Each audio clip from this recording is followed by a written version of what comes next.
Aristotle believed that to be truly free, a man must first become a slave, not to another man, but to his own discipline. That sentence was never meant for everyone. You can feel it when you stand among the broken columns of Athens. The marble still carries weight, not because it is beautiful, but because it remembers. The Parthenon was not built to inspire the poor, it was built to separate.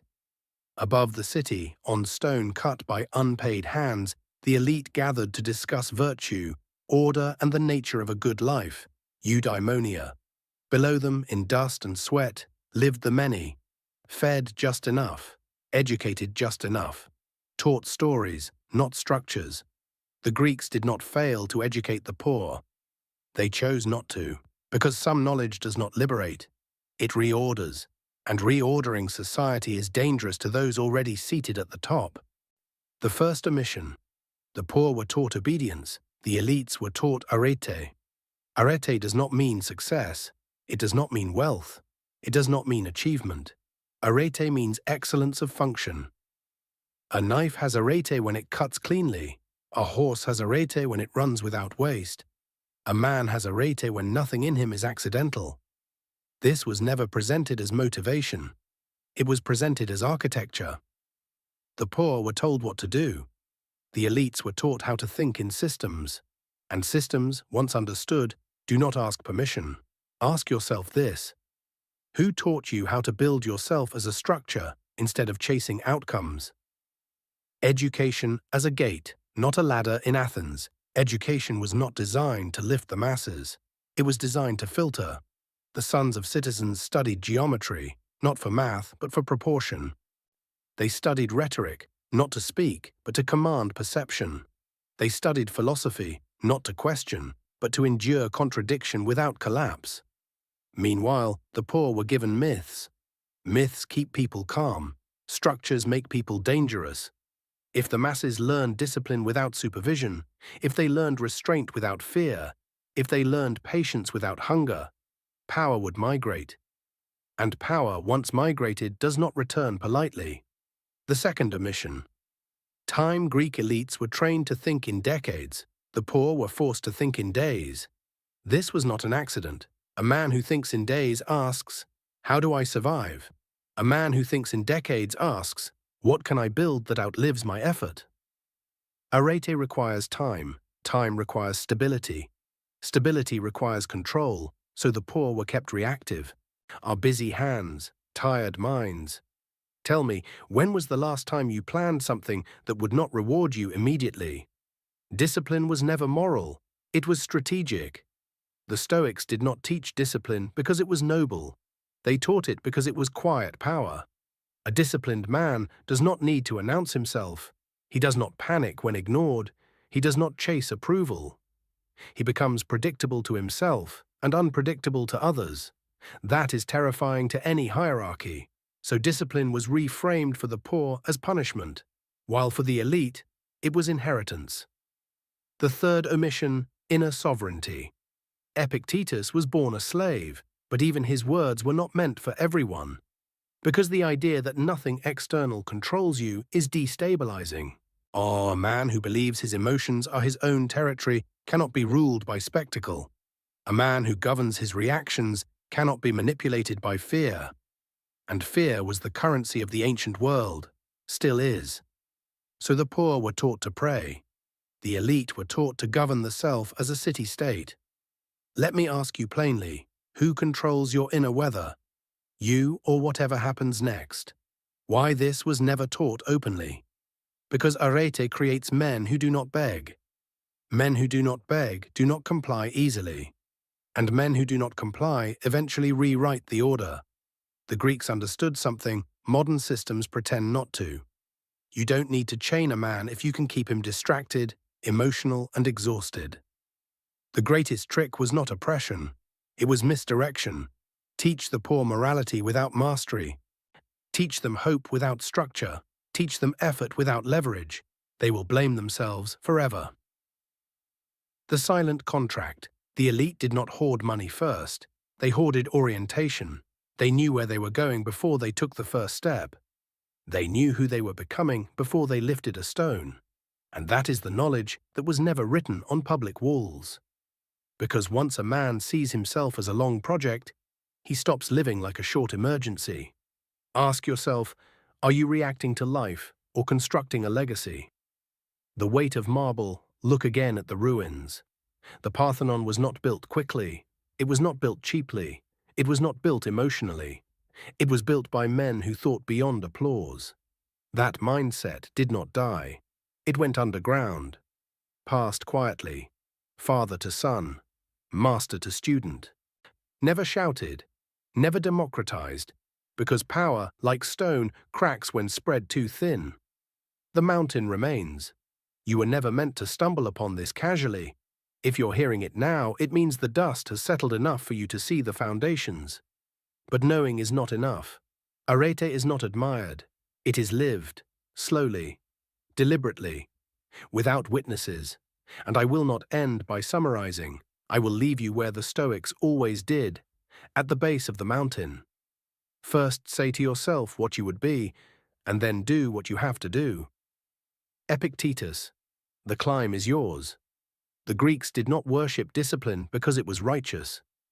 They worshipped it because it worked. Discipline was not framed as morality in the inner chambers of Athens. It was framed as engineering. A man without discipline leaks energy. A man who leaks energy cannot hold power. A man who cannot hold power must borrow it. From crowds, from rulers, from chance. And borrowed power always comes with conditions. So discipline became the quiet wall that separated the elite from the rest, thicker than stone, more reliable than law. The poor were told discipline was obedience. The elite were taught discipline was self-command. Those two things look similar from a distance. Up close, they produce opposite men. The misuse of hard work. The poor were praised for working hard. The elite were trained to work precisely. Hard work exhausts. Precision accumulates. In Athens, laborers broke stone. Philosophers studied leverage. One group wore out their bodies, the other conserved force. This was not accidental cruelty, it was structural design. A tired man does not question architecture, he collapses inside it. Ask yourself, are you exhausted because you lack discipline, or because your discipline is aimed at the wrong thing? Why poverty was never just economic, poverty in ancient Greece was not merely lack of coin, it was lack of orientation. A poor man wakes asking, what must I do today? An elite man wakes asking, what must I refuse today? Refusal is power, and power begins with restraint. The poor were taught to say yes, to work, to urgency, to survival. The elite were taught to say no, to impulse, to distraction, to short rewards. This is why discipline was never taught openly. Because a population trained in refusal becomes ungovernable. The 4 forms of discipline they kept private. There were disciplines never preached in the agora. They were practiced quietly, transmitted privately. 1. Emotional containment. The elite were trained never to externalize emotion unnecessarily. Anger was handled internally. Desire was delayed. Fear was observed, not obeyed. An emotional man can be led. A contained man must be negotiated with. Which man do you think power prefers beneath it? Tell me honestly, who profits when you react instantly? 2. Temporal distance. Greek elites trained themselves to step back from the present moment. They practiced imagining outcomes years ahead. They rehearsed loss before it happened. They normalized patience. The poor could not afford patience, so they were never taught it. Urgency was their leash.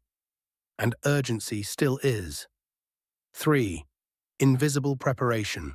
The elite prepared without announcement. No motivational speeches, no public declarations. Some preparation was silent, because silence prevents interference. A man who announces his plans invites resistance. A man who moves quietly arrives uncontested. Ask yourself, how much of your effort is visible and how much is effective? 4. Internal law. The highest discipline was not routine, it was self-legislation. Elite men governed themselves before the city ever had to. A man who cannot rule himself must be ruled. That principle never expired. Why morality was a substitute? Public morality was for the masses. Private mastery was for rulers. Teach the poor to be good, and they will self-police. Teach the elite to be capable, and they will self-direct. Good men seek approval. Capable men create outcomes, and outcomes write history. Discipline as class immunity. A disciplined man is hard to exploit. He does not chase pleasure. He does not beg validation. He does not panic at discomfort. That makes him dangerous to systems built on appetite. So discipline was reframed as punishment, as deprivation, as suffering, when in truth it was insulation. Insulation from chaos, from manipulation, from dependence. Let me ask you something uncomfortable. What comforts are you defending that quietly keep you weak? The invisible difference. Two men could live in the same city, eat the same food, breathe the same air. One would rise, one would remain, not because of luck, but because one governed himself like a state and the other lived like a citizen awaiting instruction. This was the line the Greeks never drew publicly, but they enforced it relentlessly. Why this still matters. Empires changed, the mechanism did not. Now modern systems still reward emotional reaction, still punish patience, still glorify visible struggle over invisible structure. The poor are still taught to hustle, the elite are still taught to position. Different language, same architecture, and now you've seen the wall. A question you cannot ignore: if discipline is the true separator, and it always was, then answer this without flinching. Is your discipline making you harder to control or easier to use? The Greeks knew this and never softened it. A man who governs himself needs no master. A man who delays pleasure cannot be rushed. A man who builds inwardly cannot be stripped outwardly. That is why this was never taught loudly. Arete was not denied to the poor because it was cruel, but because it was unstable to power. You stand where the road narrows now. No crowd. No applause, only choice. Waste no more time arguing what a good man should be. Be one. Marcus Aurelius. The marble waits.